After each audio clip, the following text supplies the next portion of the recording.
क्या आप जानते हैं कि सुपरमार्केट या मॉल में घड़ी क्यों नहीं लगाई जाती है?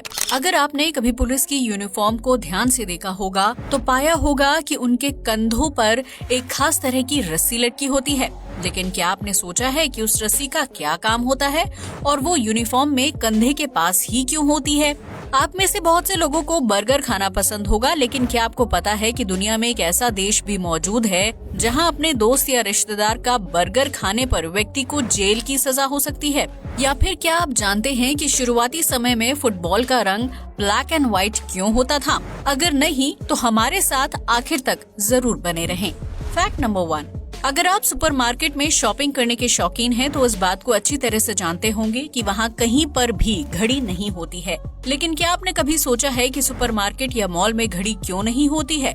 अगर नहीं तो आपको बता दें कि ये मार्केटिंग का एक तरीका है। दरअसल सुपरमार्केट में घड़ी ना लगाने का फायदा ये होता है कि ग्राहक को समय का ध्यान नहीं रहता है और वो घंटों तक मॉल के अंदर शॉपिंग करने में व्यस्त हो जाता है। ऐसे में वो ज्यादा खरीदारी कर लेता है और कंपनी को इससे ज्यादा मुनाफा होता है। अगर शॉपिंग मॉल या सुपरमार्केट में घड़ी लगा दी जाए तो ग्राहक कम से कम समय में शॉपिंग करके बाहर जाने की कोशिश करेगा, इसलिए वहाँ घड़ी नहीं लगाई जाती है और लाइट म्यूजिक के साथ ग्राहकों को ज्यादा शॉपिंग करने के लिए प्रोत्साहित किया जाता है। फैक्ट नंबर 2, आपने कभी न कभी स्कूल में गांधी जी के 3 बंदरों के बारे में सुना होगा, जिससे लोगों को बुरा ना बोलने, बुरा ना सुनने और बुरा ना देखने का संदेश मिलता है। लेकिन क्या आप जानते हैं कि असल में ये 3 नहीं बल्कि 4 बंदर है, जिनमें से एक बंदर कम प्रसिद्ध है और इसलिए लोगों को उसके बारे में ज्यादा जानकारी नहीं है। दरअसल चौथा बंदर किसी के साथ बुरा ना करने का संदेश देता है, लेकिन फिल्मों में सिर्फ 3 बंदरों को ही दिखाया जाता है। यही वजह है कि समय के साथ चौथे बंदर की अहमियत कम होने लगी और लोगों को उसके बारे में कोई जानकारी नहीं है। अगर आज आप किसी से गांधी के बंदरों के बारे में पूछेंगे तो आपको 3 बंदरों वाला जवाब ही मिलेगा, जबकि बुरा न करो भी एक अहम बंदर हुआ करता था। फैक्ट नंबर 3, स्मार्टफोन की बनावट और मांग जिस हिसाब से तेजी से आ रही है, उस हिसाब से आने वाले समय में हमें एक से बढ़कर एक शानदार फीचर्स वाले मोबाइल फोन देखने को मिलेंगे। साल 2010 से 2020 के बीच ही नॉर्मल मोबाइल की जगह स्मार्ट और टच स्क्रीन वाले फोन्स ने ले ली है, जिसकी वजह से घर बैठे ही ढेर सारे काम ऑनलाइन तरीके से पूरे किए जा सकते हैं। ठीक इसी तरह भविष्य के मोबाइल फोन्स में उनका आकार छोटा या बड़ा करने का शानदार फीचर मौजूद होगा, जिसे फ्लिप मोबाइल कहा जा सकता है। इसके अलावा आप अपने मोबाइल पर 3D स्क्रीन पर मूवी और शो देख सकते हैं, जो सिनेमा हॉल में बैठने का अनुभव होगा। इसके साथ मोबाइल फोन में आने वाली कॉल्स, मैसेज और वीडियोस का स्टैंडर्ड भी हाई क्लास हो जाएगा, जिसकी वजह से आप हवा में स्क्रीन के जरिए बातचीत कर पाएंगे। मोबाइल पर गेम खेलने वाले लोगों को एक अलग तरह का एक्सपीरियंस मिलेगा, जिसके बारे में उन्होंने कभी सोचा भी नहीं होगा। फैक्ट नंबर 4, अगर आपने कभी पुलिस यूनिफॉर्म को ध्यान से देखा होगा तो पाया होगा कि उनके कंधे पर एक खास तरह की रस्सी लटकी होती है। लेकिन क्या आपने कभी सोचा है कि उस रस्सी का क्या काम होता है और वो यूनिफॉर्म पर कंधे के पास ही क्यों मौजूद होती है? अगर नहीं तो हम आपको बता दें कि उस रस्सी के साथ एक सीटी बंधी होती है, जो बहुत ही लाउड आवाज में बजती है। यूनिफॉर्म पर मौजूद रस्सी कंधे से होते हुए जेब तक जाती है, जहाँ ऑफिसर्स उस सीटी को छिपा कर रखते हैं। ये सीटी सुरक्षा के लिहाज से दी जाती है ताकि जरूरत पड़ने पर ऑफिसर्स उसे बचा सके। आमतौर पर आपने इस सीटी का इस्तेमाल ट्रैफिक पुलिस वालों को करते हुए देखा होगा, लेकिन ये सीटी हर पुलिस वाले की वर्दी के साथ अटैच होती है। ऐसे में पुलिस वाले किसी चोर को पकड़ने या अपने साथी को अलर्ट करने के लिए सीटी बजा सकते हैं, या फिर रोड से भीड़ भाड़ हटाने के लिए भी इस सीटी का इस्तेमाल किया जाता है। रस्सी की मदद से सीटी कभी गुम नहीं होती है और यूनिफॉर्म के साथ ही रहती है। अब तो आप समझ ही गए होंगे कि पुलिस की यूनिफॉर्म में रस्सी क्यों लगी होती है। फैक्ट नंबर 5, हर शहर या गांव की अपनी एक खासियत होती है, जिसकी वजह से पर्यटक उस जगह पर जाना पसंद करते हैं। लेकिन क्या आपको पता है कि दुनिया में एक ऐसा शहर भी मौजूद है जो पूरा का पूरा पहाड़ के ठीक नीचे बसा हुआ है? जी हाँ, आपने बिल्कुल सही सुना। इस शहर का नाम है स्टेनल डी लास बॉडगैस। स्पेन में बसा ये शहर असल में एक विशालकाय चट्टान के नीचे मौजूद है, जिसका इस्तेमाल यहाँ के लोग घर की दीवारों के रूप में करते थे।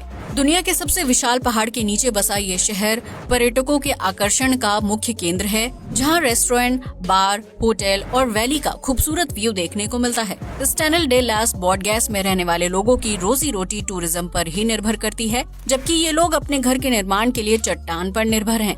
यहाँ मौजूद घरों में आधी से ज्यादा दीवारों का निर्माण ही नहीं किया गया है, क्योंकि चट्टान का पथरीला हिस्सा इस काम को पूरा कर देता है। आपको ये जानकर हैरानी होगी कि भूकंप आने की स्थिति में इस शहर की चट्टान ना तो हिलती है और ना ही लोगों के घरों को किसी तरह का नुकसान होता है, बल्कि यहाँ रहने वाले लोग बेफिक्र होकर प्रकृति के बीच रहते हैं।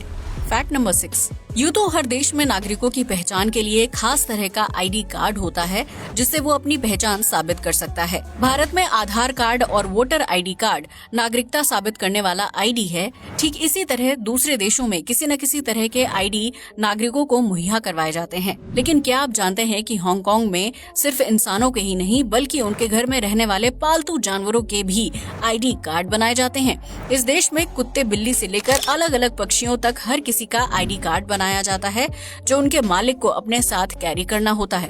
हांगकांग में जब कोई व्यक्ति अपने पालतू जानवर को वॉक पर ले जाता है, तो उसे पुलिस को उसका आईडी कार्ड दिखाना होता है। ऐसा इसलिए किया जाता है ताकि हांगकांग में जानवरों की तस्करी को रोका जा सके और इसके साथ स्ट्रीट पेट्स की पहचान आसानी से की जा सके। फैक्ट नंबर 7, अपने किसी करीबी रिश्तेदार या दोस्त को खोना बहुत ही दुखद अनुभव होता है। इस सदमे को इंसान कई बार आसानी से झेल नहीं पाता है। हर कोई चाहता है कि वो जिससे प्यार करता है वो हमेशा उसके पास रहे। ऐसे में जब किसी करीबी की मौत हो जाती है तो व्यक्ति उसे बहुत याद करता है और उससे बातचीत करना चाहता है। इंसान की इसी इच्छा को पूरा करने के लिए जापान में एक अजीबोगरीब टेलीफोन बूथ मौजूद है, जो मरे हुए इंसान से बातचीत करने के लिए मशहूर है। जापान के ओट्सुची टाउन में मौजूद इस सफेद रंग के टेलीफोन बूथ को साल 2010 में बनाया गया था, जब इस गांव में रहने वाले इटारो सास्की के कजिन की एक हादसे में मौत हो गई थी।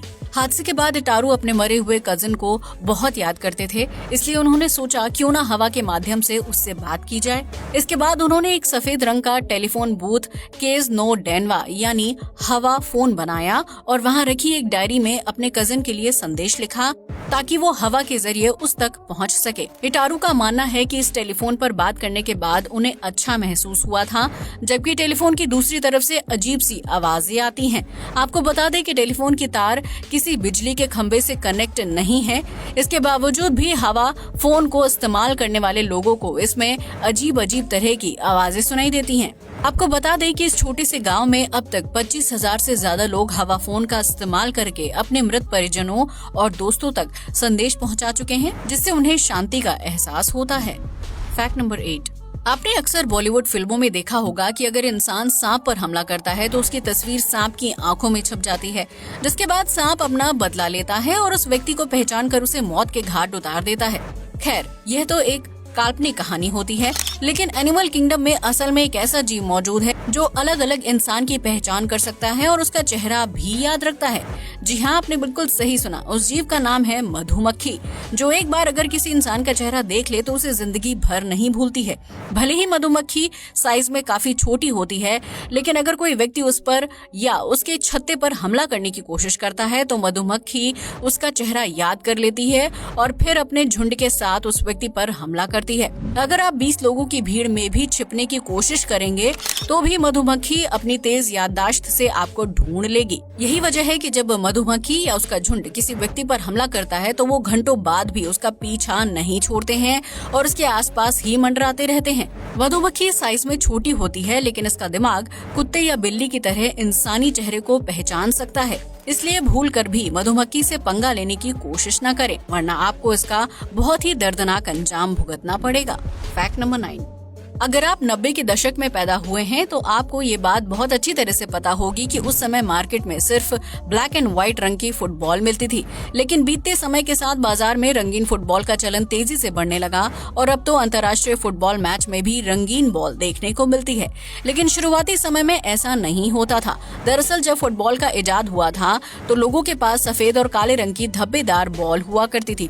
इसी फुटबॉल से खिलाड़ी प्रैक्टिस करते थे और उसी बॉल को मैच के दौरान इस्तेमाल किया जाता था। लेकिन इतने रंग होने के बावजूद भी football black and white colour की ही क्यों होती थी? असल में कलर टीवी के आने से पहले लोग ब्लैक एंड व्हाइट टेलीविजन पर फुटबॉल मैच देखा करते थे। ऐसे में उन लोगों को खेल के दौरान बॉल साफ साफ नजर आए, इसलिए उसका रंग भी ब्लैक एंड व्हाइट रखा जाता था। कलर टीवी आने के बाद भी खिलाड़ी लंबे समय तक ब्लैक एंड व्हाइट फुटबॉल से ही खेल खेलते थे, लेकिन बाद में इस रूल को बदल दिया गया। यही वजह है कि अब मार्केट में अलग अलग रंग की फुटबॉल देखने को मिलती है। हालांकि आज भी ज्यादातर लोग ब्लैक एंड व्हाइट फुटबॉल का इस्तेमाल करना ही पसंद करते हैं। फैक्ट नंबर 10, आप में से बहुत से लोगों को बर्गर का स्वाद पसंद होगा। वहीं भारत समेत दुनिया भर में बर्गर की अलग अलग फास्ट फूड कंपनियां भी मौजूद हैं। लेकिन क्या आप उस देश के बारे में जानते हैं जहां बर्गर की वजह से व्यक्ति को जेल की सजा भी हो सकती है?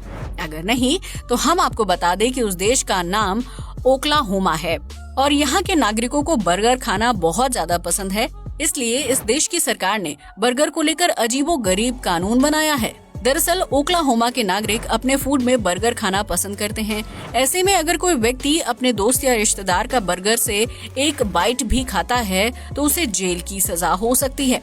इस बर्गर नियम के तहत अगर सामने वाला आपको बर्गर से बाइट लेने की इजाजत देता है तो ही आप उसका बर्गर खा सकते हैं। लेकिन अगर आपने बिना इजाजत किसी के बर्गर पर मुंह मारा और पुलिस ने आपको ऐसा करते हुए देख लिया तो आपकी खैर नहीं। आपको ये जानकर हैरानी होगी कि ओक्लाहोमा के नागरिक चोरी और छेड़छाड़ की घटनाओं से ज्यादा बिना इजाजत बर्गर खाने की शिकायत दर्ज करवाते हैं, जिसकी वजह से यहाँ की पुलिस की नजर हर वक्त बर्गर खाने वाले लोगों पर ही रहती है। इसलिए अगर आप ओक्लाहोमा घूमने के लिए जाते हैं तो वहाँ अपने पार्टनर के बर्गर से बाइट लेने से पहले उसकी इजाजत जरूर ले लें। आज के लिए बस इतना ही। वीडियो अच्छा लगा हो तो इसे लाइक और शेयर करें, साथ ही हमारे चैनल को भी सब्सक्राइब करें। जय हिंद दोस्तों।